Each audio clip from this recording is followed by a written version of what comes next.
Board pattern में बदलाव करने जा रहा माध्यमिक शिक्षा मंडल, स्टूडेंट अपनी पसंद के ले सकेंगे सब्जेक्ट। 2 दिवसीय राष्ट्रीय संगोष्ठी में कही गई बात।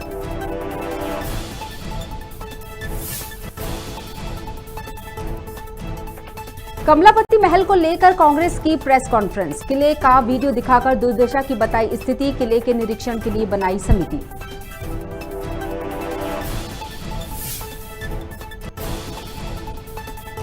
देश भर में जारी है बैंकों की 2 दिनी हड़ताल, निजीकरण को लेकर विरोध और धरना प्रदर्शन, विरोध में 1500 से ज्यादा कर्मचारी सड़कों पर।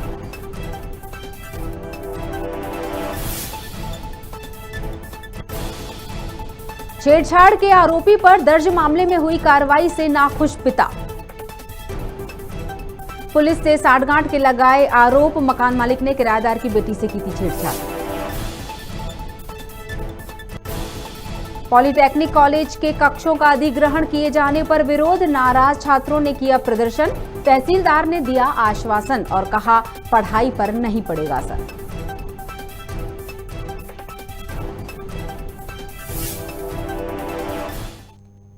नमस्कार, आप देख रहे हैं खबर भारत। मैं हूं आपके साथ क्रांति प्रिया। बुलेटिन में बढ़ेंगे पहली खबर की तरफ, जो मध्य प्रदेश के माध्यमिक शिक्षा मंडल से जुड़ी हुई है। जी हां, एमपी बोर्ड जल्द ही बोर्ड पैटर्न में बदलाव करने जा रहा है। स्टूडेंट अपनी पसंद के अब सब्जेक्ट ले सकेंगे। साइंस के स्टूडेंट आर्ट्स के विषय भी ले सकेंगे, तो आर्ट्स के स्टूडेंट साइंस और मैथ्स के विषय भी चुन सकेंगे और पढ़ सकेंगे। छात्रों को मनचाहे विषय चुनने की सुविधा सेंट्रल यूनिवर्सिटी सागर में है।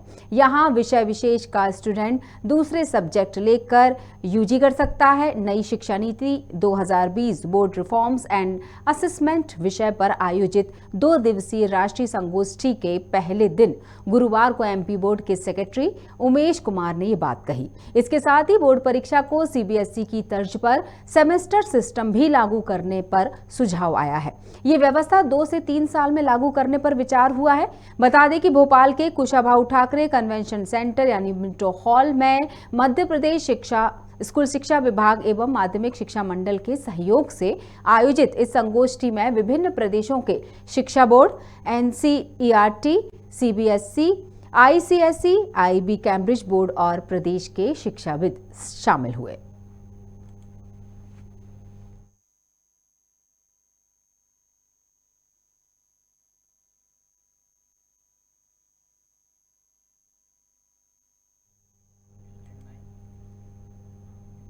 ग्वालियर में बेटी पर छेड़छाड़ के आरोपी पर दर्ज मामले में उचित कार्रवाई न होने पर पिता ने नाराजगी व्यक्त की है।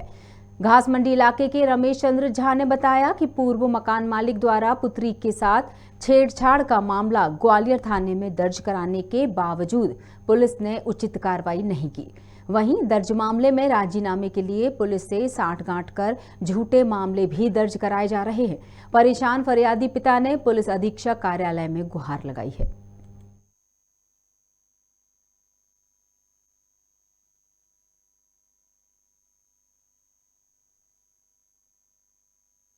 मैं साहब पुलिस अधीक्षक कार्यालय इसलिए आया हूँ कि मेरा और मेरे मकान मालिक का पूर्व से एक मामला चल रहा है। मेरी बच्ची का छेड़खानी का मामला है। उस पर क्या है, पुलिस ना तो सुनवाई करती है और मेरे खिलाफ झूठी एफआईआर दर्ज कर रही है, जो कि एक एफआईआर मेरी 4/9/21 को दर्ज की गई, जिसका क्रमांक 611/21 है। क्या मामला था उसमें? साहब मेरे को मारपीट में झूठा फंसा दिया गया, जिसकी मेरे पास वीडियो रिकॉर्डिंग है मेरे कैमरों की। मैंने पुलिस कार्यालय में यहाँ पे भी दिया आवेदन, एसपी ऑफिस, थाने में भी दिया, लेकिन मेरी ना थाने वालों ने सुनवाई करी और ना यहाँ की वजह से सुनवाई हुई। इसलिए आज मुझे मजबूरन फिर दोबारा यहाँ आना पड़ा। इसलिए भैया पुलिस से यही मेरी निवेदन है कि उसकी कार्रवाई की जाए और सख्त सज़ा दी जाए। मुझ पर राजीनामा करने के लिए दबाव बना रहे हैं, तो उस केस में राजीनामा बदल लो, अपनी बच्ची से कह के उसके साक्ष्य बदलवा दो। थाना क्षेत्र में मैंने कम से कम 3-4 आवेदन दिए, कोई सुनवाई नहीं हुई। रतलाम जिले के बैंक कर्मचारी यूनाइटेड फोरम ऑफ इंडिया के बैनर तले 2 दिनी हड़ताल पर हैं। लगातार निजीकरण को लेकर विरोध और धरना प्रदर्शन कर रहे हैं। लगभग 1500 से ज्यादा कर्मचारी बैंकों के निजीकरण का विरोध करते हुए सड़कों पर उतर आए। कर्मचारियों का मानना है कि आजादी के बाद से 750 से ज्यादा निजी बैंक बंद हो चुके हैं। निजीकरण से काफ़ी नुकसान है, वहीं बैंकों का निजीकरण रोका जाना चाहिए। हमारी लड़ाई आखिरी दम तक जारी रहेगी।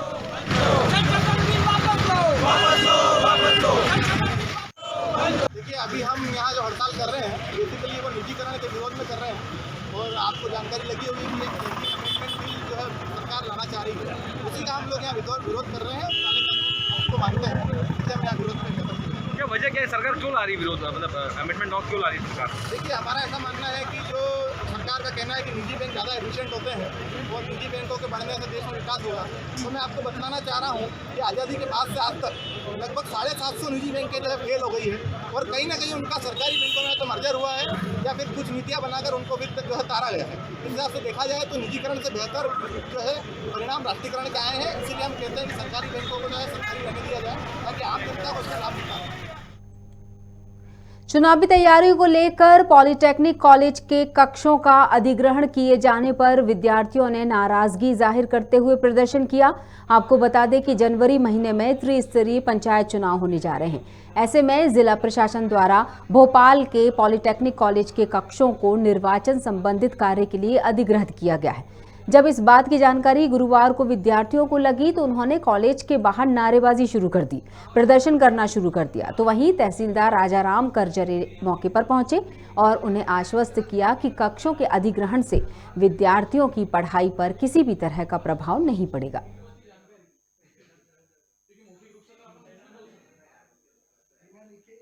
विरोध प्रदर्शन नहीं है, अभी पंचायत चुनाव चल रहा है और पंचायत चुनाव के तहत हमको पॉलिटेक्निक कॉलेज में 4 कमरों की ज़रूरत थी। उनमें 3 कमरे स्ट्रांग रूम के लिए और एक हमारी सामग्री के लिए। तो बच्चों का मूल रूप से यही कहना था कि हमको कोई सूचना नहीं दी है और स्ट्रांग रूम का काम चालू हो गया है। इसे हम सूचना कॉलेज को भी भेज रहे हैं और इसके पूर्व भी मैं आया था, मैडम से समक्ष में बात भी हुई थी। तो यहाँ के प्रिंसिपल ने जो भी हमको बताए यहाँ के 4 रूम, वो 4 रूम हमने फाइनल कर लिए हैं और अभी बच्चों को समझा दिया है और बच्चे उसमें सहमत हैं। चित्रकूट स्थित सदगुरु विद्यालय के सामने सुबह 12वीं कक्षा का छात्र आशीष यादव यहां मौजूद नीम के ऊंचे पेड़ पर चढ़ गया, जिसके बाद पुलिस को सूचना दी गई। वहीं छात्र के बारे में प्राचार्य से पूछे जाने पर उन्होंने बताया कि छात्र लगभग 15 दिन से डिप्रेशन में है, जिसके चलते उसने इस तरह का कदम उठाया। तो वहीं पुलिस के द्वारा छात्र को सकुशल नीचे उतार लिया गया।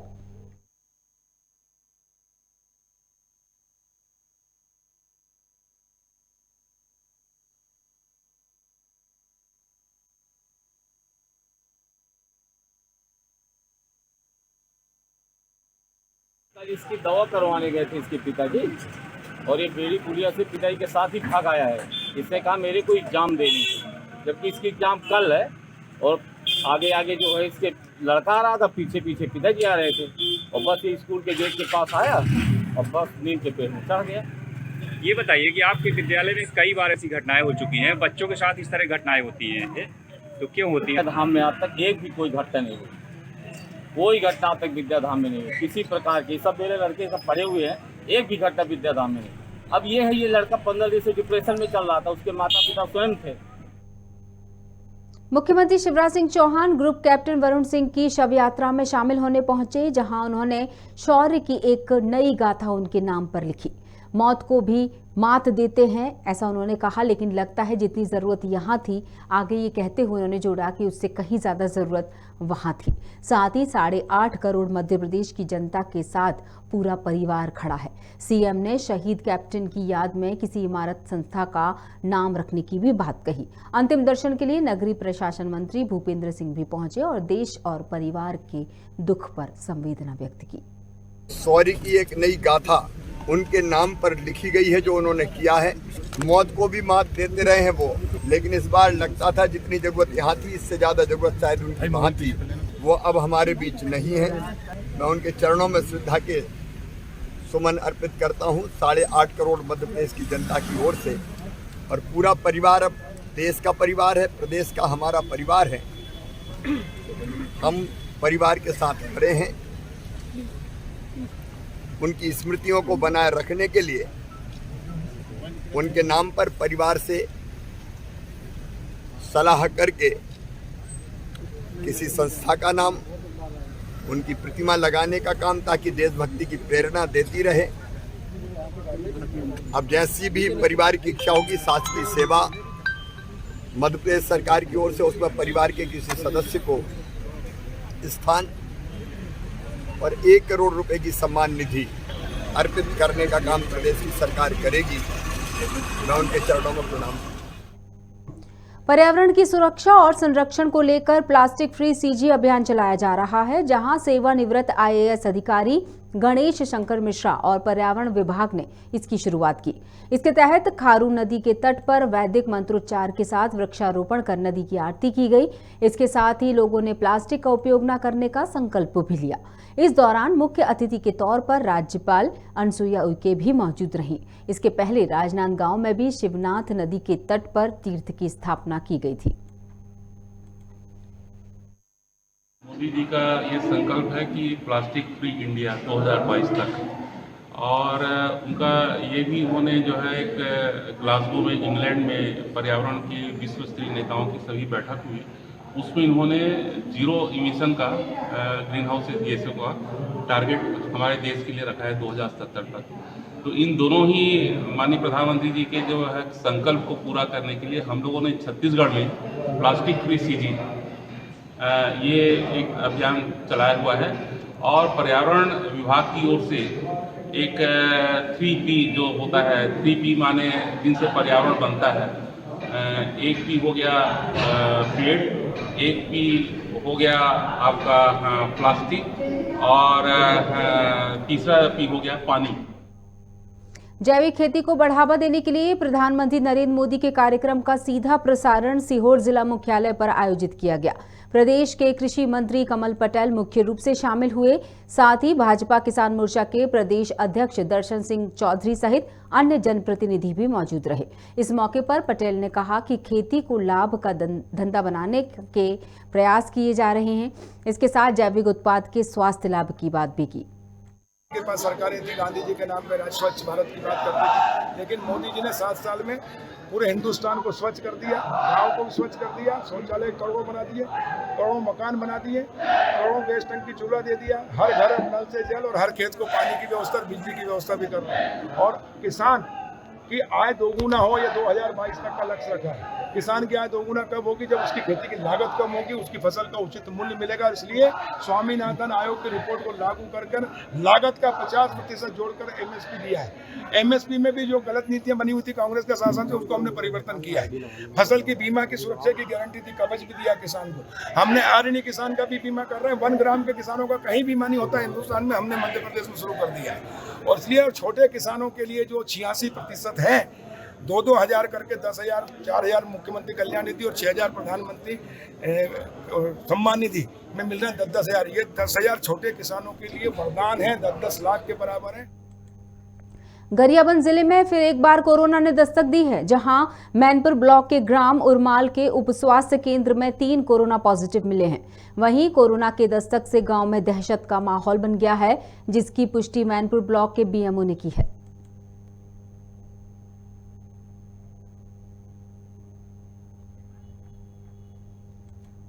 जशपुर जिले में इन दिनों वन विभाग की बड़ी लापरवाही देखने को मिल रही है। यहां पत्थल गांव वन विभाग की उदासीनता के चलते वनों की अवैध कटाई जोरों पर है। आपको बता दें कि पत्थल गांव वन परिक्षेत्र के लुड़ेग भरारी नाले से लगे जंगलों में रात को लकड़ी तस्कर हर रोज बेशकीमती सागौन और साल जैसे पेड़ों की कटाई कर वन विभाग को लाखों का चूना लगा रहे हैं। वन विभाग के अधिकारी के साथ साथ सही समय पर विट प्रभारी भी की मुस्तैदी न होने की वजह से वनों की कटाई का ये खेल लगातार जारी है। हर जगह लगभग वन की बहुत धड़ल्ले से कटाई हो रही है। ये कटाई होने का सबसे बड़ा रीज़न है कि यहाँ के जो वन विभाग के अधिकारी हैं, उनकी लचर व्यवस्था, क्षेत्रों में घूमने नहीं जाना, और जिस प्रकार से वनों की कटाई हो रही है, उससे आने वाले समय में पर्यावरण का जो नुकसान होगा वो तो है ही, पर जैसे शहर की जो बातें आती हैं उसमें यह जीवन के, मनुष्य के जो जीवन होते हैं उसमें पेड़ का बहुत बड़ा योगदान होता है, और उसके कटने से यकीनन जीवन में प्रभाव होगा। और दूसरी बात यह है कि जो पेड़ों की कटाई हो रही है ना, वो साल के पेड़ है, सागौन के पेड़ है, महंगे पेड़ है, और आने वाले समय में वो अच्छे बड़े होते तो लोगों को फायदा मिलता। उसका मतलब कम उम्र में उस पेड़ों को कटाई किया जा रहा है, पर वन प्रशासन एकदम शांत बैठा हुआ है। मतलब कि कटाई की सूचना मिला है, वहाँ पर गए हम लोग, वहाँ सूखा हुआ 4 पेड़ मिला, मतलब कि खम्हार का, समझे, करीब 21-30 का। और उसका कार्रवाई हो रही है, मतलब कि पता चल गया है, मुझे का पकड़ा हो गया, कार्रवाई हो गई। सर किन के ऊपर कार्रवाई हुई है और कौन जो थे अवैध कटिंग किए थे? वो गांव के आदमी थे। किस प्रकरण के तहत दर्ज की गई सर? वन अधिनियम के तहत किन प्रकार की धाराएं लगा करके कार्रवाई की गई हैं? भारतीय वन सत्ता की धारा 33 के तहत। सरगुजा जिले में भारतीय स्टेट बैंक अधिकारी संघ के बैनर तले बैंक कर्मचारी 2 दिवसीय हड़ताल पर चले गए हैं। कर्मचारियों का आरोप है कि केंद्र सरकार के द्वारा लास्ट ईयर यूनियन बजट में सरकारी बैंकों के निजीकरण करने का प्रस्ताव लाया गया था।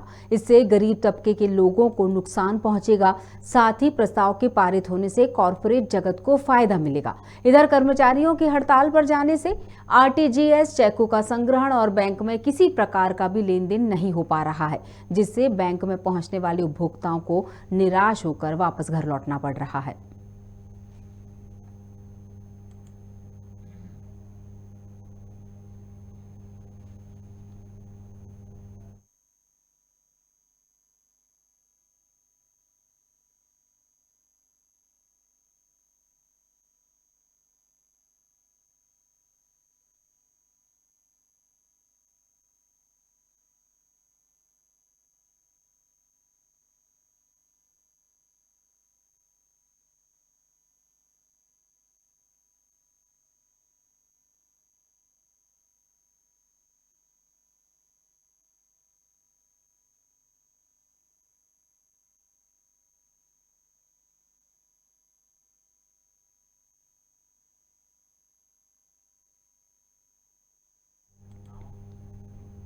सरगुजा जिले के कतकालो ग्राम पंचायत के ग्रामीणों ने श्रमदान कर सड़क बनाने की शुरुआत कर ली।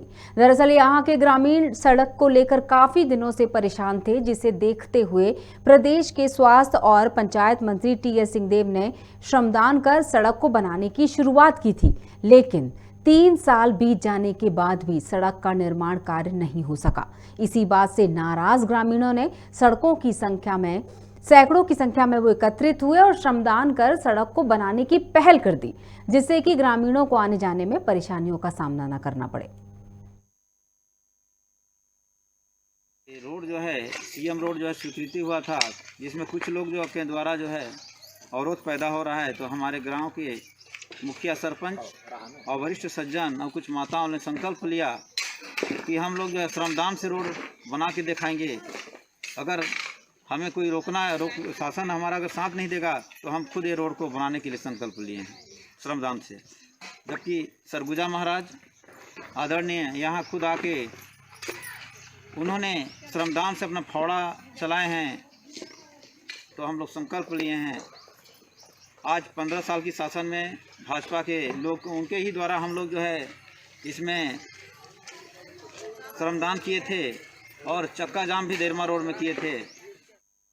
तो एक दिक्कत है कि ये रोड ला सरगुजा महाराज टीएस बाबा जो श्रमदान करे रहीस, और आज कोई मैंने बीच में मैंने अड़ांगा कर रहा है कि नहीं बने दे रहा है, इसीलिए हम लोग मैंने श्रमदान कर रहे हैं।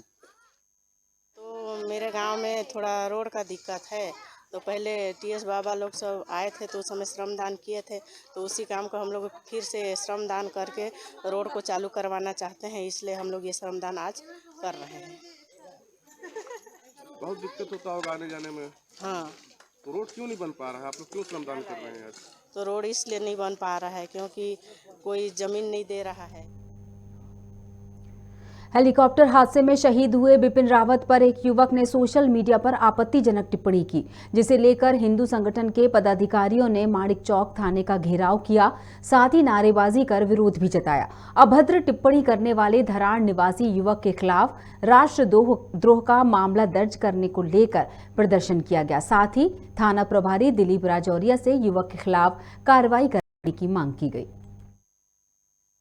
पूरा मामला ये है, ये एक राष्ट्रवादी भावना से जुड़ा हुआ है। ये विषय सिर्फ हम लोगों का नहीं है, पूरे देश का विषय है। सर्वप्रथम तो यहाँ के जो सम्मान्य एसपी महोदय है, ये सबसे पहला तो उनका ही विषय है, क्योंकि राष्ट्रवाद जो विषय है उसके अंतर्गत सेना के ऊपर टिप्पणी करना, सेना की जो शहादत हुई है CDS विपिन रावत जी, जो हमारे लिए एक बहुत बड़ी दुखद घटना है और हमारे देश को बहुत बड़ी क्षति हुई है, उस पर कुछ लोग यहाँ पर हर्ष उल्लास मना रहे हैं, जश्न मना रहे हैं। उनको ऐसा लगता है कि उन्होंने देश के किसी उनकी जो मानसिकता उसके हिसाब से उनके जश्न मना रहे हैं। तो यहाँ के जो हमारे एसपी साहब हैं, हमारा उनसे निवेदन है कि जिस प्रकार से वो एक प्रशासनिक सेवा के जो मुखिया हैं और जहाँ वो उन्हें पता है कि शहादत का मतलब क्या होता है, वहाँ पर वो एक इस प्रकार के कोई देशद्रोही पोस्ट करते हैं और हमारे समाज में एक विद्वेष की भावना फैलाते हैं। आपको पता होगा कि ये जो ग्रुप है, ये मेरा भारत महान नाम से एक ग्रुप है, इसके अंदर सारे कांग्रेस के पदाधिकारी हैं, जनप्रतिनिधि है, चुने हुए जनप्रतिनिधि, सरपंच तक के लोग हैं, लेकिन किसी ने कोई आपत्ति नहीं दी। आशीष सोनी जी हैं, इन्होंने एक आज थाने पर एक अपराध पंजीबद्ध हुआ है, जिसमें इन्होंने एक मेरा भारत महान नाम से एक व्हाट्सएप ग्रुप है, उसके स्क्रीनशॉट हमें लाकर पेश किए हैं। उसमें CDS विपिन रावत जी के हेलीकॉप्टर प्लेन को लेकर कुछ आपत्तिजनक बातें उसमें लिखी हुई हैं, जिस पर हमने अपराध पंजीबद्ध कर दिया है 153B और 406 के तहत, और जांच जारी है। इसमें कुछ गिरफ्तारी हुई है? इसमें जो कुछ लोगों को चिन्हित कर लिया है, संभवतः हम अरेस्ट कर लेंगे। एडमिन पे भी कुछ कार्रवाई होगी क्या? जी बिल्कुल, एडमिन के भी मोबाइल नंबर दिए हैं, उसमें व्हाट्सएप नंबर, उनको भी हमने आरोपी बनाया है। सर, राष्ट्रपाल की भी मांग की जा रही है, तो ऐसा कुछ संभव? इन पे इनके आपराधिक रिकॉर्ड हम देखेंगे, आपराधिक रिकॉर्ड देखकर जो भी वैधानिक कार्रवाई होगी बिल्कुल करेंगे। तो इस खबर के साथ ही बुलेटिन में फिलहाल इतना ही। जाने से पहले अपील भी करेंगे और ये ज़रूरी भी है कि खुश रहिए, स्वस्थ रहिए और जब भी बाहर निकलिए तो मास्क लगा कर रखिए, 2 गज दूरी को बना कर रखिए। नमस्कार।